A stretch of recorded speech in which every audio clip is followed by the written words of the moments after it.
Don't be an anonymous investor. Join the stock market social media platform public.com. Invest any amount of money and share with friends and new friends.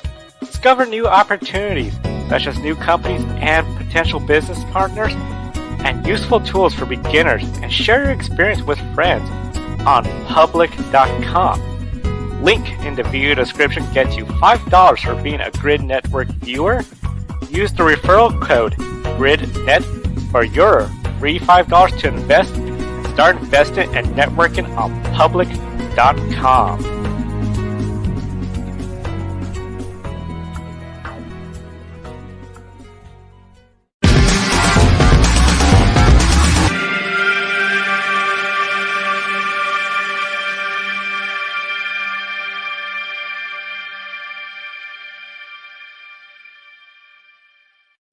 Hello, everyone, and welcome to our week-long special coverage of the 106th Indy 500 practice here on Grid tonight.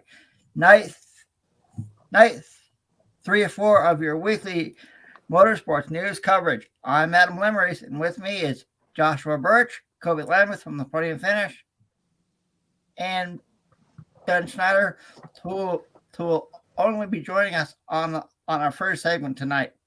A special shout out to our Patreon supporters, Colin, Mark, Michelle, and Robin. Thank you so much for investing in Grid Network. Link to our Patreon in the video description below. And please feel free to comment in the chat room below and ask any questions. After practice got rained out yesterday, all 33 cars we're on track today in a busy 6-hour practice session to make up for the rain out yesterday. The final day in race trim before the boost tomorrow on Fast Friday. But first, we'll start off with controversial comments from a current F1 driver who made 2 starts in the Indy 500 in recent years. Two starts and 3 attempts. And in an interview with the BBC, 2-time Formula One world champion Fernando Alonso said the addition of IndyCar's Aeroscreen makes it less likely that he'll return to the Indianapolis 500 in the future, which would end his pursuit of accomplishing the motorsports Triple Crown of winning the Indy 500, the Monaco Grand Prix, and the 24 Hours of Le Mans. In 2017, Alonso made his Indy 500 debut, joining forces with Honda, Andretti, and McLaren. He had a great car that day, qualified 5th, ran up front, led laps, and looked like a contender for the win until an engine failure ended his day. Then he returned in 2019 with a McLaren-only operation, but they had help from Carlin Racing, who were struggling themselves at the time. We saw one of the worst embarrassments in recent memory in motorsports when Alonso and McLaren, despite all of their resources and funding, got bumped from the field when Kyle Kaiser got the final spot in the field at the very last minute. Alonso came back in 2020 with Era McLaren SP, but the cars were completely different compared to his last attempt. It had an Aeroscreen. He qualified poorly, wasn't competitive all day long, and finished a disappointing 21st. He said the Aeroscreen made the Indy cars feel different compared to his first attempt at the race. The cars were much harder to drive. It was a lot more challenging to overtake. So Alonso didn't think the racing was as fun as 2017. For now, he plans to continue racing in Formula One. While he didn't count out racing at Indy again, it's something that he's no longer actively pursuing since he feels like the Aeroscreen has negatively impacted the on-track product. When Alonso first announced that he would skip the Monaco Grand Prix in favor of the Indy 500 in 2017, it sent massive shockwaves across the motorsports community, and American racing fans welcomed him with open arms.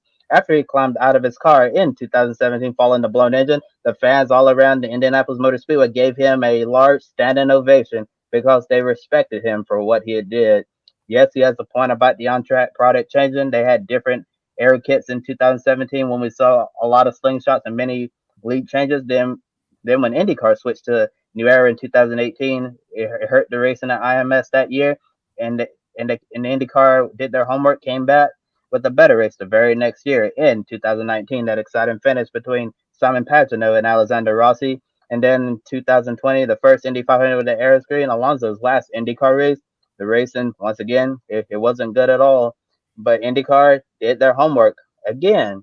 They made changes to the cars, and we saw an entertaining race in 2021 with lots of passing, almost back to 2017 levels of entertainment. Alonso's comments really rubbed a lot of people the wrong way, especially since the Aeroscreen has already saved quite a few lives. Imagine if we had the Aeroscreen in 2015 at Pocono Raceway, Justin Wilson might still be around today. In 2020 at Iowa Speedway, Colton Herta went airborne over Arena's VK on a restart. The Aeroscreen prevented Herta's car from entering VK's cockpit in the Indy 500 that same year in the closing laps. Spencer Pigot hit the attenuator on the front stretch, a huge impact that could have been much worse without the Aeroscreen. Another example, last year's Indy 500, Graham Rahal spun exiting the warm-up lane, lost a tire that went flying and struck Connor Daly's car, bouncing off the front. And just a couple of months ago, Callum Ilot's Aeroscreen saved him from getting hit in the head by a piece of debris at Texas Motor Speedway.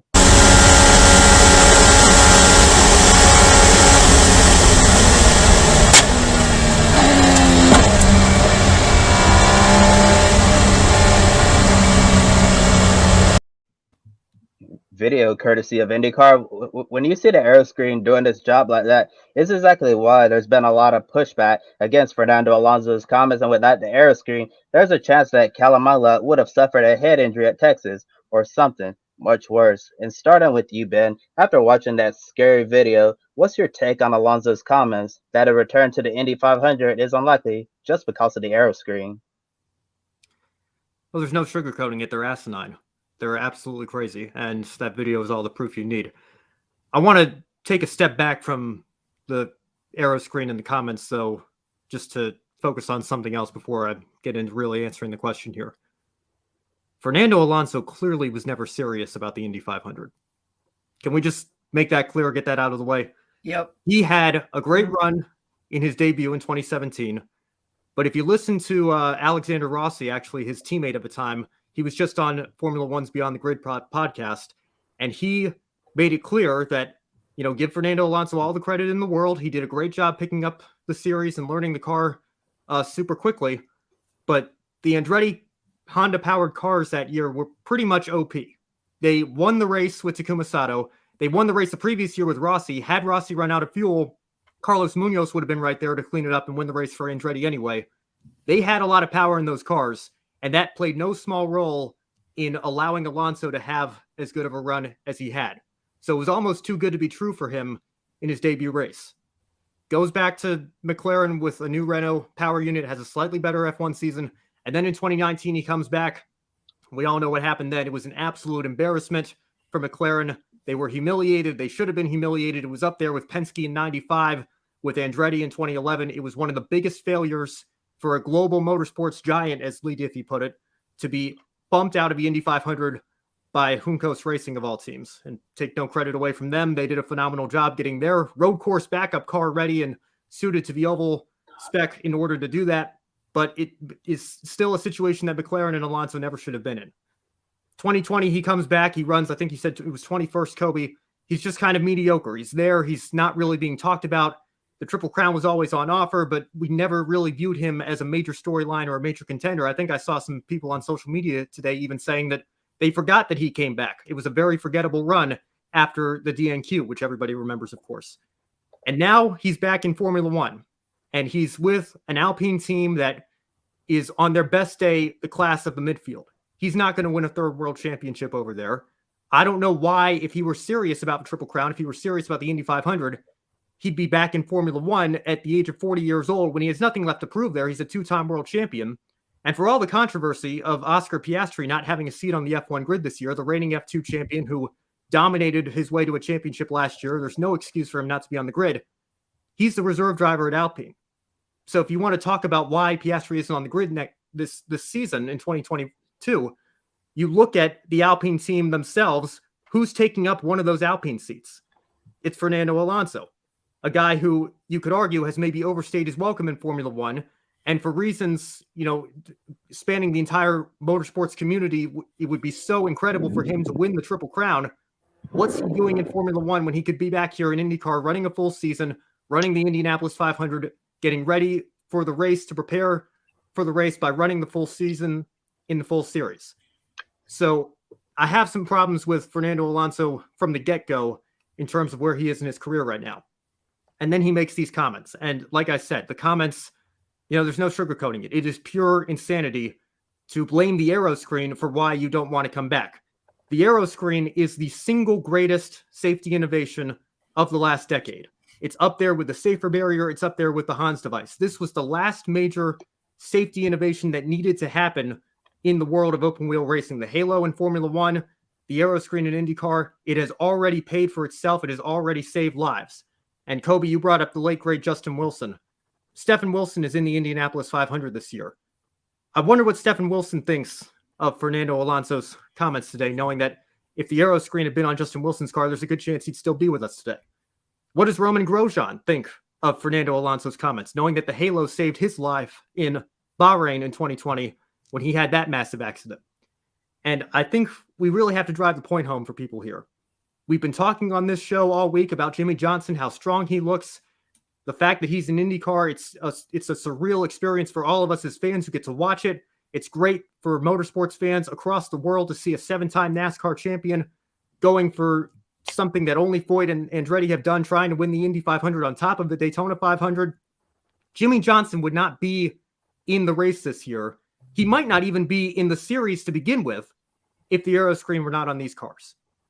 The Aeroscreen is something that convinced Jimmy Johnson to give the series a try, and specifically to give the ovals a try. We would not be having this conversation about Jimmy right now if it weren't for the Aeroscreen. So for Fernando Alonso to use this as an excuse, I don't know if his ego is just so hurt that he failed to qualify 3 years ago or whatever the case may be. But, it's probably going to sound harsh, but we have to be real and honest with ourselves here. To use this as an excuse for not wanting to come back is just pathetic.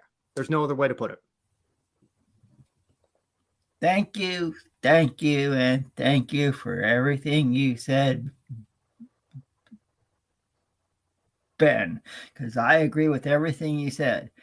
And to make it plain and simple, if Fernando Alonso doesn't want to run the Indy 500 and stick with Formula One, he doesn't have to run the Indy 500. Plain and simple. And I'll echo everything you said about the safer barrier. I think it has helped out in motorsports tremendously. To me, I think if the safer barrier would have been around, I think more NASCAR drivers would have still been around. The Aeroscreen has helped out IndyCar a lot. I really like the Aeroscreen, and I'll to go a step further. NHRA Top Fuel Drag Racing, they now have closed cockpits. Back in the day, when you had names in that form of motorsports like Kenny Bernstein, Eddie Hill, Joe Amato, they ran open cockpits, and they had some horrific accidents back in the day. And I think with the closed cockpit we see in NHRA Top Fuel Drag Racing right now, I think that also saved lives. So to me, these comments that Fernando Alonso made were asinine, crazy. And if he just wants to run Formula One, let him run Formula One. He doesn't have to run the Indy 500. Plain and simple. To me, I don't understand why Fernando Alonso made these comments. I mean, the Aeroscreen has saved lives, and we showed a video of Colorado out of Texas. If that doesn't prove a point, I don't know what does. I don't know what Fernando Alonso's been smoking. I really don't, because I'm going to keep my voice down because otherwise Megan will barge in saying, "Why are you talking about Fernando Alonso?" She hasn't been keeping up with what's happened today. I'll tell her tomorrow during practice. If it wasn't for the halo, Fernando Alonso would probably be facing charges for killing Charles Leclerc in 2018 at Spa when he jumped over the top of him. And even Fernando at the time said, thank God the halo was there to protect Charles. What is he talking about? Honestly, the Aeroscreen, we even saw last year at the 500 when Ray Hall's tyre came off and bounced off the screen of one of the drivers as well. We all said then, that's it. It ended the debate for everything now. The Aeroscreen's done its job. It's better than the Halo. Formula One looking at introducing the Aeroscreen in 2026 to replace the Halo because it's better. They just got to work out the temperatures as well and keep the drivers cool as well. Yes, the Halo is good, but the Aeroscreen is better. Fernando, I think, is, as you said, Ben, he's trying to give an excuse as to why he's not back at the 500. The real reason is that he's done. I completely forgot he was back in 2020, which I think is the right point. I remember he came back and he looked so thin as well, and we were all worried about him. But yeah, he had a pretty pathetic race further back. This weekend is his home race in Spain. But it was a really, really, really bad excuse and really poor taste. The one thing as a racing driver you don't do is criticize safety measures. That's the one thing you never do, because it's just a bad omen. It's like drivers with traditions as well, like lucky underwear and things like that. You don't criticize safety because it comes back on you. You'll have a crash and then it could affect you. It's bad luck. So Fernando's dicing with the racing god luck as well, and he's just insulting everybody who's been saved by it. And I'm trying to think as well of if Fernando's had a crash apart from that one in Spa where the Halo would have been a help to him. Sadly, I can't because he's only been back a season or two. But I can't think of one on the top of my head. You can go with Australia in 2016. Yeah, he didn't have it then, did he? But he would have, if he had it would have helped him a lot. Yeah, and it would have made us less concerned as we were watching it. Precisely, yeah. I think that's the thing, and he probably wouldn't have had dislocated ribs. But he was watching same as us in that race when Grosjean went through the wall. Why is he questioning it? If it wasn't for the Halo, Grosjean, the medical people said himself, he would have been decapitated because the sharpness, the razor sharpness of the barrier would have gone right there and it would have cut his head clean off. In fact, one of the medical people said. So that Halo acted like the jaws of life and just break through, and it split the car in half, did exactly what it needed to do, and Grosjean's still with us. And it's silly. Don't question safety. It'll come back on you in the future. And Joe Samiego's there saying, yeah, agree with Ben, Adam and Joshua. Ridiculous comment from Fernando. Another example of his attitude. Yeah, Fernando, when he's not winning, is a bit like every racing driver, stuck up and difficult to get comments out of. There you go. Yes, yeah. And all the safety things as well. You mentioned about NASCAR drivers, well, the safer barriers, hands devices. Dale, he would still be here. Thank you. I was going to mention that. Thank you, Josh. I'll agree with that. Fernando, one of his heroes was Dale Earnhardt. Why is he criticizing safer barriers and stuff? I mean, he gets on my nerves, and I'm sure we'll be talking about this tomorrow in the practice sessions as well. I'll have more news tomorrow on it as well. Josh, you want to talk about a bad omen? You bring up Dale Earnhardt. He went on Fox Sports in 2001 during Daytona 500 practice and was talking about how his open face helmet was the safest helmet in NASCAR. Now, I don't know if the open face helmet versus the closed face helmet would have made a difference in saving his life. I think obviously he needed a Hans device and safer barriers, and all those would have gone a long way as well. But, you know, it is interesting to look back on that in light of what happened to him on February 18th, 2001, and think to yourself, you know, it's not a good feeling. Yeah, you don't do it. It's like Ayrton Senna, day before he crashed as well. Sid Watkins said to him, why don't race tomorrow, and I won't be here tomorrow, and we'll go fishing. And what happened the next day? He crashed because he was thinking about it. He was questioning the safety measures. He was questioning why here. Drivers have a habit of, if they start questioning or they play with fate, they crash, and it's just because it's not hardwired into them, but it's like the concentration's not 100%. So they've got to be careful. I'm very superstitious and things like that in terms of the fact is that it's happened too much of the coincidences in motorsport. And you saw Gil Bianchi was the last one I can remember as well, where he was interviewed during the red flag saying that I don't think we should restart. The weather's a bit bad out there, as well. And the last time we saw him, he was cleaning his helmet, and before getting back in the car. And I just thought to myself, that's like it was ridiculous. He was saying that we shouldn't restart, and he was the one who got injured. You don't tempt fate. You don't do it. And Fernando's now tempting fate. And to be honest with you, it's put a bit of nerves on me for this weekend, with it being the Spanish Grand Prix. So I'm going to keep my fingers crossed. But yeah, I think the drivers won't be too happy with him either. And to wrap up my little segment, what Fernando has done now is not only alienate all IndyCar fans. I think what he's done is akin to having orange juice instead of milk. He's really, really angered everyone now, and he will never be welcome back, ever. Yeah, Josh. Actually, all of you, Adam, Ben, and Josh. I don't really have much to add because you basically said everything that I was thinking in my head. It was very disappointing to hear Fernando Alonso make those comments, and it also makes me hate that I'm not on site at the Indianapolis Motor Speedway because if I was down there, I'd be asking a lot of the drivers, what do you think about Fernando Alonso's comments? Because I haven't seen any drivers respond to his comments yet, but I would really love to know what's going through their mind, considering the fact I list all of the examples about the Aeroscreen being a really good thing for safety. Spencer Pager, remember that really scary crash into the attenuator on the front stretch? I'd hate to imagine what could have happened if he didn't have the Aeroscreen there, and that was the very first Indianapolis 500 with the Aeroscreen. And looking back at 2019, it's really hard to believe that we actually race without an Aeroscreen now. I remember when IndyCar first announced that they were going to be using it starting in 2020. People were like, the cars are going to look so weird with an Aeroscreen on. Now look at old IndyCar footage. I'm thinking it's so weird that they didn't have an Aeroscreen, and I'm really glad we have it now. And those comments by Fernando Alonso are extremely tone deaf. I think he's lost a lot of respect from racing fans here in the United States, probably over in Europe as well.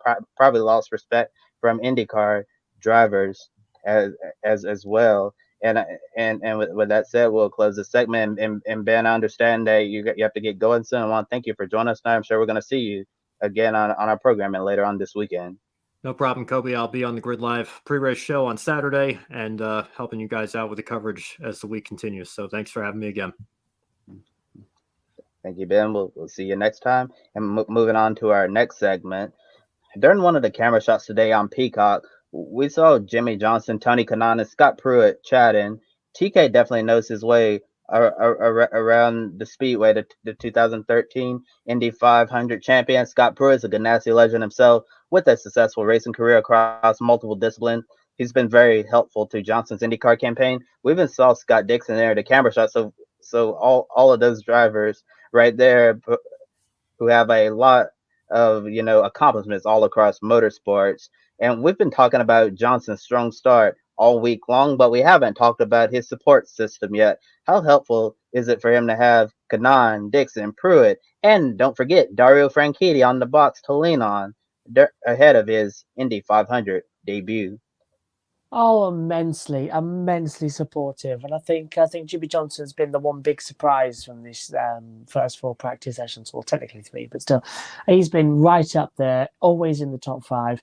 In fact, if you look at the combined times which I've got here, he's 3rd overall. He's done 227.7 miles an hour, and he's done 232 laps. Which, double checking, he's just been beaten by Dalton Kellett, who's done 234 laps.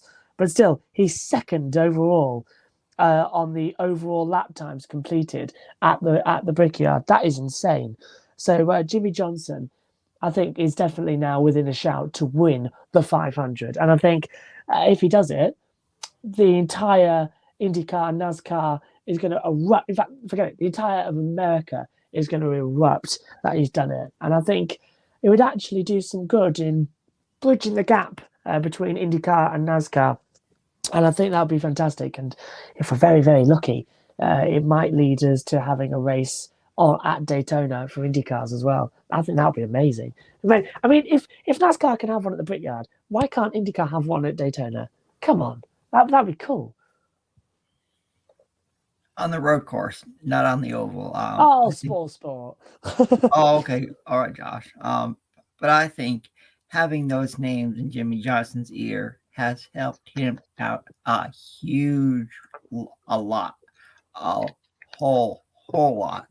And after watching motorsports for as long as I have, covering motorsports here at Grid Network, I never thought I would say this, but Jimmy Johnson has a shot to sit on the pole for the Indy 500. Jimmy Johnson has a shot to have his name on the BorgWarner Trophy with names like Unser, Andretti, Foyt, Helio, among others, in just 11 days' time. Yeah, 11 days' time. I mean, think about everything that those Ganassi drivers have done in motorsports. Tony Kanaan, Scott Pruitt. I mean, he started his career in sports cars, and he's won an IndyCar. That's to have him. Yeah, and we can't forget Dario Franchitti as well. That Scotsman, oh boy, he's competed in everything from NASCAR to IndyCar to the DTM series when it was a really great touring car series back in the day. He has so much motorsport success across the world. To have him in Jimmy Johnson's ear, that's helped out a whole lot. You want an early pick for the Indy 500 in just 11 days' time? Yeah. I wouldn't count out the 7-time NASCAR champion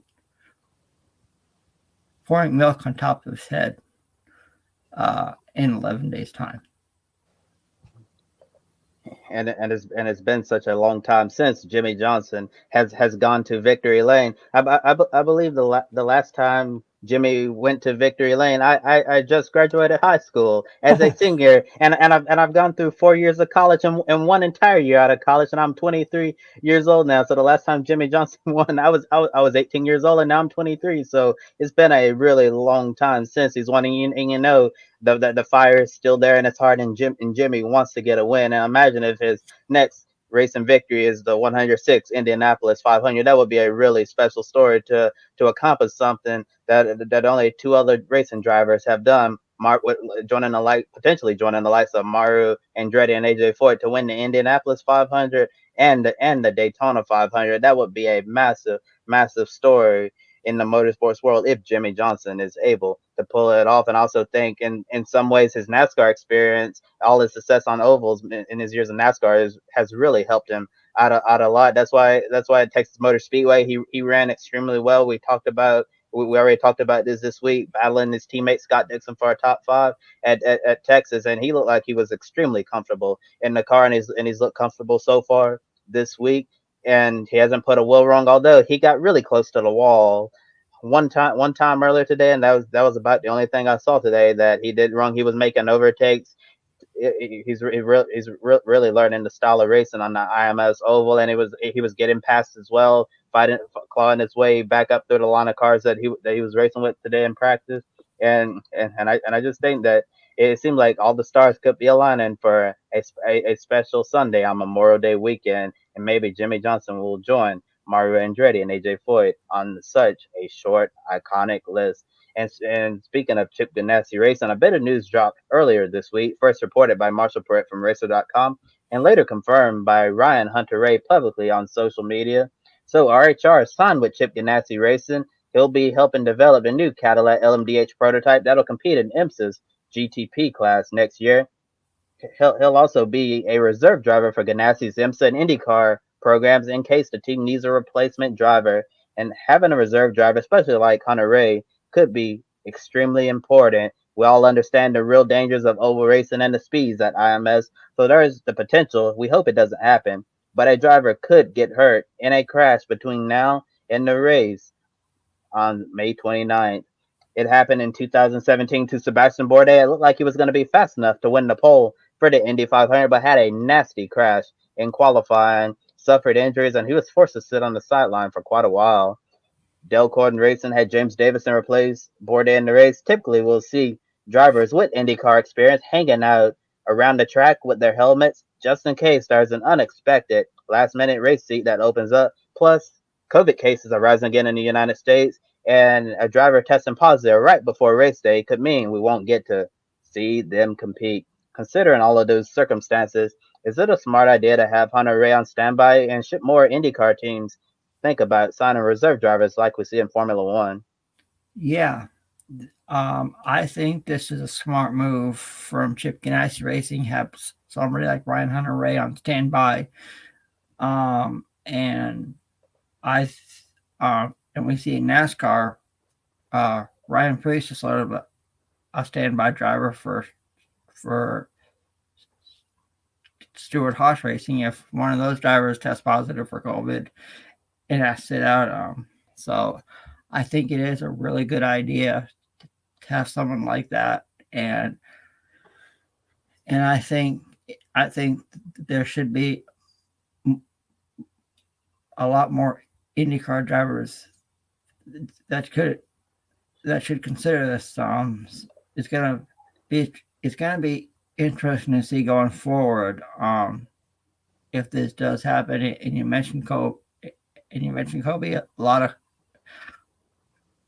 COVID cases are starting to rise here in the United States. If I were IndyCar, maybe NASCAR, or any motorsports series, I would start to have a reserve driver just in case if one of those drivers does test positive, either sometime during the week or during a race weekend. Absolutely, it's just common sense as well, and throw them in for a practice session as well. You've got 6 hours to play with. You can easily throw them in for an hour. IndyCar should allow them at least the backup drivers to have an hour's run before going into the race. So come on, it's there to do it. I think we should have backup drivers for sure. As I said, it makes common sense.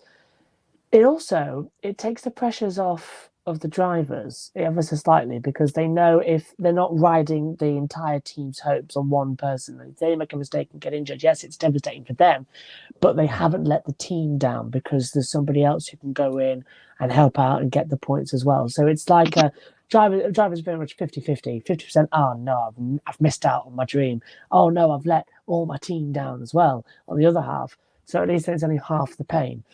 So makes sense, and I thought James Davison did a great job a couple of years back. We had a sit-in for Bourdais as well. Bourdais' accident was a weird one, and that's how quick they can happen as well. So I do know that Davide, I was going to say Davide Vasecchi. No, Dario Franchitti has actually taken his helmet with him, but he always does as a little joke as well. But he's standing by if he needs to go in. Don't know if he can do it medically, but he's keen as anything. Is Dario. Yeah, really missing Dario Franchitti on the racetrack. Really unfortunate accident that happened at Houston that ultimately ended his racing career. And I really hate that I didn't appreciate Dario Franchitti enough when I was watching him. Really enjoyed the championship battles between him and Scott Dixon week after week. I thought that was a great in-team rivalry at Chip Ganassi Racing.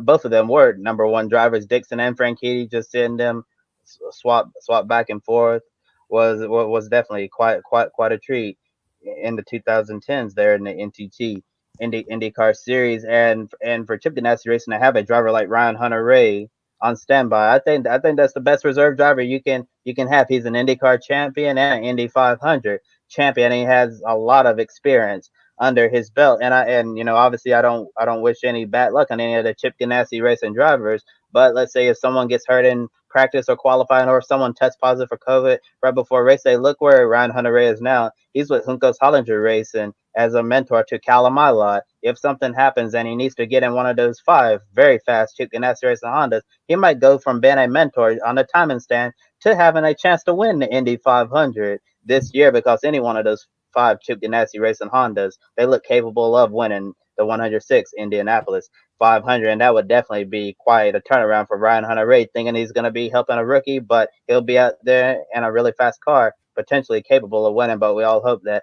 all Chip Ganassi Racing drivers are going to be safe and sound, and they won't need to rely on Ryan Hunter-Reay's services this weekend. I think having a reserve driver would make things a lot easier for the IndyCar drivers.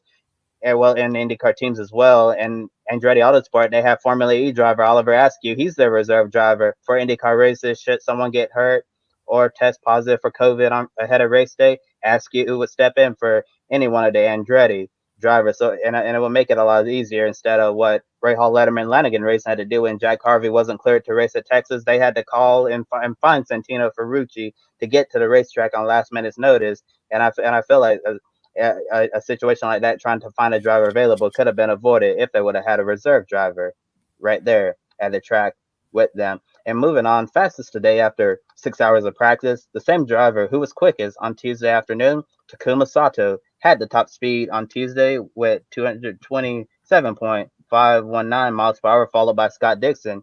Then third, Sato's teammate David Lucas, the rookie, J.R. Hildebrand, and Jimmy Johnson, fifth fastest. Looking at the fastest no-toe speeds, Will Power was quickest at 224.325 miles per hour. Dennis Renus, VK, Ed Carpenter, Alexander Rossi, and Scott McLaughlin, the fifth fastest no-toe speed. And tomorrow with the extra horsepower, everyone's going to be watching the no-toe speeds on Fast Friday. Chevrolet really flexing its muscles on the top 10 no-toe chart. All three Penske cars and all three entries from Ed Carpenter Racing made it, including 3 Andretti Autosport Hondas and Sage Karam from Dry and Rumble. It appears that Honda may have the best car in racing conditions, while Chevrolet might be a threat in qualifying, taking 7 spots in the top 10 without a toe. And starting with you, Josh, what's the most important thing you learned from today's Thursday practice session? Sato has incredible one-lap pace. That's what he's topped both sessions now that we've had with all cars out there. Looks very fast. The problem is, can he do it, as you say, with no toe and with the qualifying fuel loads in? I'm going to be looking out for him, but it's a 2-time champion of the 500. Looks like he could have a shot at 3 times. And the second thing as well is that it's very much has been the day of the underdog so far. All the top people that we usually see in IndyCar races are towards the back. We've got Sato, who admittedly has dropped back in previous years. So we've got Sato up there. We've got Johnson, Ericsson, VK, Hildebrand. Those sort of people. The people who were drifting back in previous years suddenly coming to the front again. So it's nice to see it. And qualifying on Saturday is going to be interesting. And I'm very much looking forward to Fast Friday. And I know that I've got something to shoot tomorrow with Adam just before the highlight show goes out. And then in the evening, Kobe, I've got to shoot with you for a highlight as well. I'm looking forward to getting your both opinions on it once we see Fast Friday. And it's going to be fun. One thing that stood out to me, I mentioned earlier, Jimmy Johnson's fast. He's very fast. He finished 5th in today's practice. You don't think he's got I mentioned earlier, you don't think he has a shot to win the pole for the 160 to 500? We've seen him up there in all the practices we've had so far this week. That number 48 Carvana Honda is quick. Very, very quick. And I like what you said, Josh, about Takuma Sato. He could be a threat to win the pole for the Indy 500. And also, he could become a 3-time Indy 500 champion if he continues this pace. And shout out to rookie David Malukas as well. Up there today in practice. Glad to see a rookie among the top up there with the likes of Sato, Jimmy Johnson, and Scott Dixon. Qualifying is going to be really intense on Saturday and Sunday. Could we see a surprise for the pole? It could happen. And the thing that surprised me the most was looking at the no-toe chart. I'll be honest, I didn't look at the no-toe chart until like the final minutes of practice, and I saw all the Chevrolets up there in the top 10. We've really been talking about, Chip Ganassi Racing, Sato, Delcourt, and Honda. Honda's been one of the main stories, but we haven't really talked about Chevrolet. We've talked a little bit about Ed Carpenter Racing, but hardly any discussion about Team Penske. And the Team Penske cars look really good with no toe. It's going to be interesting tomorrow to see with the extra boost, this Team Penske still going to be really quick and a no-toe when they're all going to be making their mock qualifying runs with the 4-lap averages. And one driver who had a tough day today was Romain Grosjean. He was 23rd fastest overall and 31st out of 33 cars, no toe speed. He fought a lot of understeer all day long. The car wasn't turning well at all and got very close to the wall. Not once, not twice, but multiple times. NBC cameras on Peacock caught a glimpse of Grosjean at the end of practice today on his scooter, riding away with a frustrated look on his face. Tomorrow's weather forecast should be rain-free, but we expect to see windy conditions on Fast Friday, and IndyCar and wind don't go well together at all. And based on the understeer issues we saw on Grosjean's DHL Honda today, adding extra horsepower and high winds tomorrow, Grosjean likely would have ended up in the wall today under those conditions. So far, we haven't seen a crash yet this week, and hope we don't. But windy conditions could mean that changes tomorrow, and we see our first incident of the month of May on the Speedway. Fast Friday is important, though. Teams get to dial in their car for the 4-lap averages, and we'll see early contenders for the pole and a possible front row start. So here's my question for you. If Grosjean's understeer problems continue, how big of a problem will that be for him when you consider the expected windy day tomorrow? Tomorrow, I think Romain Grosjean needs to Romain Grosjean needs to get some more speed. Hopefully he will be in the top 20. I'm really happy to see we haven't had any wrecks yet so far in practice. Maybe that's a really good indication. Now, could we see a caution-free Indy 500? It could happen. I'm glad so far this week practice has been safe, for all 33 drivers, but tomorrow is Fast Friday and everyone gets an extra horsepower boost. I think Romain Grosjean is going to be happy that he's getting it.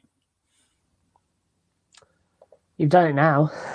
We'll have no crashes, but I bet the rain will play a factor and bring out the caution as well, because rain is predicted for not this Sunday, but next Sunday after as well. So it's still 11 days away. Anything can happen. Keep your fingers crossed. For Grosjean, yeah, I was thinking about it, and I was looking at the commentary as well. A lot of oversteer problems, a lot of nearly drifting into the wall. He was stuck in the pack as well. Couldn't get up to speed. Couldn't even get toes done. As well, so he was struggling. That car was looking better on day 1 than it is on day 3. They lost day 2's running as well, so that hasn't helped them. I think they're really on the back front. It's not just that; all Andretti's look a bit worried as well. And do you remember what we said as well on day 1? If they're like this on Thursday before Fast Friday, then we need to be worried. I'm now worried. I am now actively worried about them because we've got, as you said, Grosjean down 29th, Rossi's 30th overall in the combined times. It's not looking great. And even the Penske's actually, McLaughlin down 25th, he's not looking great either. It is, at the moment, it's the underdogs who are flipping over. And I think we could see one of the most topsy-turvy Indy 500s we've ever seen. It's going to be fab. Yeah, definitely expecting another fabulous Indy 500. And if it's going to be really topsy-turvy, maybe we should get Joe to make us a Indy 500 Wheel of Destiny. I understand it'll be really hard to get 33 names on a board, but we can try because it seems He'll like this year's... He'll rig it. It'll just be Johnson. or Kyle Larson as well from NASCAR. He'll just rig it. That would be fair. Sure, why not? Yeah, but if you're definitely in the Andretti Autosport camp right now, like you said, Josh, you definitely have to be really worried. But I'm most worried for Romain Grosjean's car of all. As you mentioned, on the opening day of practice, the car looked much better than it did today. Then lost a day of running yesterday, but the car looked absolutely evil today. It would not turn at all. I don't know what the issue was. It's battling a whole bunch of understeer, and maybe the team will look at the data tonight and figure out the adjustments they're going to make tomorrow because when you factor the wind and the higher speeds, Romain Grosjean he got away with it today, but tomorrow if the car's handling the same, he's not going to be able to get away with the same issues tomorrow on Fast Friday. And now our follow-up question, our final question of the evening. Do you think we'll see teams be more conservative or aggressive with their agenda tomorrow? Multiple runs to keep making changes, unlocking more speed, or fewer runs to avoid getting sucked around by the wind? Yeah, today we saw exactly what we were predicting yesterday as well. They did their hour in-store laps and then they went straight into race runs, and towards the end they were doing quali runs. So we got that bang on. So well done, Evan. Tomorrow, yeah, they're going to be straight out there because of that wind as well. They need to do some running when the wind is at its lowest. So that's early on in the session. So the first 2 hours are going to be crucial for everyone to get out there and get some free air as well. I'm very, very worried though, because as you said, we could see a crash tomorrow, and that's usually when we see them around about this time, just before qualifying. Somebody tries too hard and loses it into the wall as well when the speeds are turned up. So keep an eye out tomorrow, and fingers crossed everyone gets through. Okay, I think the Penske's are going to start jumping up the field as well. The Andretti's might linger in the midfield a bit, and they might only jump in again when we get into qualifying. But of course, we need to, it's the top 12 and then the last row. So P's 13 to 29, they're all going to be really worried. Am I going to be locked into a poor qualifying position? So it's all to play for, and it all starts tomorrow. So expect to see teams experimenting like we've never seen them before, because it's a very unique set of circumstances that don't very really match up in IndyCar. Rain washed out a day, now high winds after 2 perfect days of running with sunshine. Although, anyone else think that rain nearly came down at the end? I certainly did. With 40 minutes to go, I was doing rain dances in the commentary box for it to go away. One team that I think wants to unlock more speed is Stephen Wilson's team. Today they were last in practice, so I think tomorrow with their extra boost they're getting, I think that's going to help them out a whole lot. And I agree with everything you said, Josh. I think tomorrow the team Penske drivers are going to start to rise. I wouldn't cut them out for a pole position. I think qualifying this year is going to be absolutely, it could be crazy. Could we see a surprise in the pole? Absolutely, after everything so far in practice. But you never can count out Team Penske. You never can count out Andretti Autosport. Everyone wants to go out there. I think a lot of teams are going to be on qualifying setup, to see who gets in the top 12. Tomorrow's practice is very, very crucial for everyone as we start to figure out who will win the pole for the greatest spectacle in racing in just 11 days.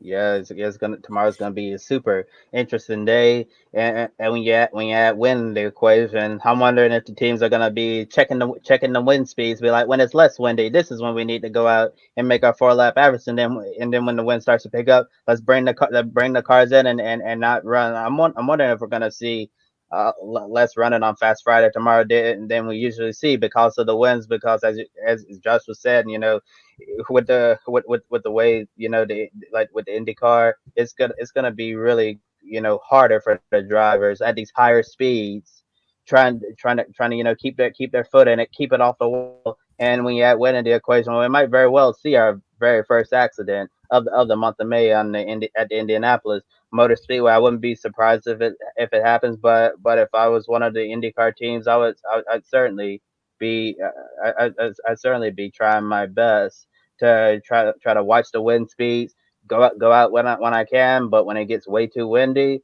certainly need to pull it in, make sure we're not trying to repair a car overnight to try to make it for qualifying the very next day. And Adam, you're talking about Stephen Wilson and that Cusick Motorsports Dragon Speed operation. If I were them, they don't face any chances of getting bumped from the field with only 33 cars.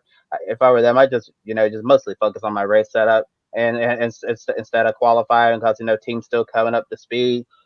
So I think that would be the best course of action for them, and we're definitely gonna be following all of the action on Fast Friday here at GRIDnet. And with that said, we're gonna wrap it up for another special edition of Grid tonight. Be sure to like and subscribe to Grid Network here on YouTube. You can follow us on Facebook, Twitter, Instagram, and TikTok. We encourage you to take 5 minutes after our show and consider joining our Patreon, invest in Grid Network to keep us on the air well into the future. Do you want to buy me a coffee? Click the link in the video description below and you can buy a drink for your favorite on-air talent here at Grid Network. I want to give a big thank you to Edward Hunter from Formula E Zone, Amber, and Zachary for buying us a coffee. We greatly appreciate it, and any amount will help us continue growing our motorsports media outlet. Visit public.com, also known as the stock market social media home. The link below and referral code GRIDnet gives you $5 to invest. Public.com allows you to connect with your friends. You can make new friends and use tools to learn how to properly invest in the stock market. And we'll be back on the air tomorrow, one final day on Friday evening at 7 p.m. Eastern time, same time, our final night of Indy 500 practice coverage on Grid tonight. Then Saturday on the air at noon Eastern time for Grid Live pre-race, and then Grid Live wrap-up on Sunday. For Adam Lemeries, Joshua Birch, and Ben Snyder, I'm Kobe Lambert from the Podium Finish. Thank you for watching. We'll see you again on Friday night. Don't be an anonymous investor. Join the stock market social media platform, public.com. Invest any amount of money and share with friends and new friends. Discover new opportunities, such as new companies and potential business partners, and useful tools for beginners, and share your experience with friends on public.com. Link in the video description gets you $5 for being a Grid Network viewer. Use the referral code GRIDnet for your free $5 to invest. Start investing and networking on public.com.